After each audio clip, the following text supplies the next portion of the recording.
Hey guys, it's Tiny Tom Logan back with another video for you. Today we finally get to take a look at the Corsair SP LED series fans because in the days gone by, Corsair had the SP, which stands for static pressure fans, and the AF fans, which stands for airflow fans.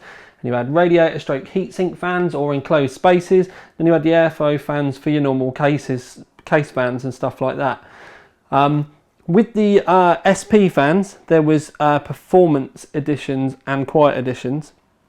And then the one thing that we didn't have, which is something I'm quite interested in, is before we did have the SPs and the AFs.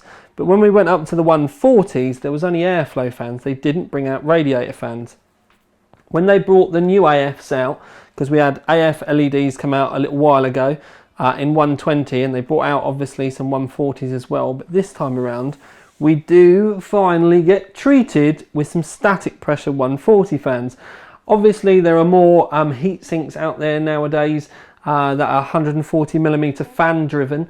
More importantly though, 140mm fan radiators are becoming much more popular, so that you do get the choice to be able to run some Corsair SPs on your rad. Now, more importantly, and this is why this is such a fucking great bit of news, is when Corsair released the AF fans, I personally was screaming at my monitor, where the SPs, because I do believe they should have brought them out at the same time. One of the things I have noticed though, when we look at the specs, and I have to kind of show you here, but then also look at my screen at the same time, if we have a look here, the static pressure on these new ones are 1.6mm/H2O. On the older fans, they were 1.29mm/H2O.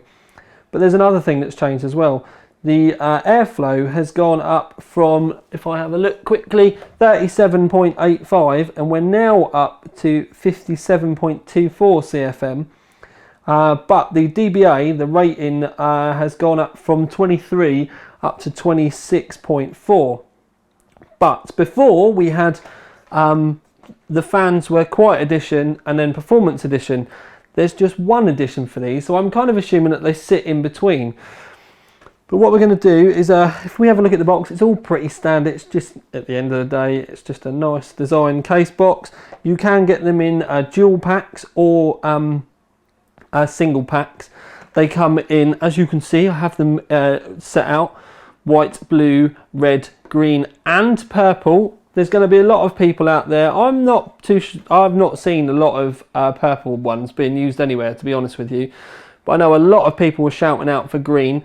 The red, blue and white, excuse me, I do apologise, are obviously our normal colours. But again, you can get both sets, both the 120s and the 140s, in dual packs or single packs like this. I'm going to stop the camera because I'm going to sneeze again. Apologies for the sneezing fit. Anyway, so when we have a look, what we'll do is I'm going to just buzz the box open just quickly. Don't forget, they will all be the same. But we'll open one of the twin packs. And when we open it up, we get one fan. And then we get second fan. And then in the bottom, it's all quite simple actually. It's just some case screws. So you're buying the fans and the case screws, and that's it. There's no fan speed reducers, there's no nothing. What you will notice from the difference is the non-LED fans have got that extra ring that go around the outside that you can change. The LED fans don't. They look more like the fans that come with like the stock H100 or the H105 or something like that. They've also not got the rubber in between the edges that you would have done on the standard ones. In fact, what I'm going to do is bring one out so I can show you. You can see that the frame itself is actually a bit different. You can see that that's the edge that you can remove. There's the rubber. And if you have a look, the design on the blades is actually slightly different as well. You can see that the LED ones have got a much more pointy edge up here, and I would actually go as far as to say that the pitch of the blade is a lot more relaxed on this and a lot steeper on these ones. If you understand what I mean. And fair enough, if you don't, just look carefully and you should be able to spot the differences between the two. Anyway, we're not going to spend ages looking at fans. I'm also not going to spend ages testing them either. What I am going to do though is get a batch of these out so that we can have a look at the colours, because that's the most important thing, because they've got bloody lights in them. Right then peeps, I did forget to mention previously that the fans are all 3-pin, and I also didn't mention that I've not heard of any PWM versions on the way. And also the specs for the 140s are 1.17mm H2O, so the static pressure on the 140s is actually lower than the 120s. 29.3 decibel, so they're slightly louder, and the CFM is actually lower as well. So these ones actually perform a fair bit less than the 120s, just so that you know. Right, so I have a power supply hooked up underneath the desk and they're all wired in. And there's our colours. What I can do is turn the rig itself off. Now, what I will do is I will zoom you in without trying to lean on the thing too much, and take you for a nose round.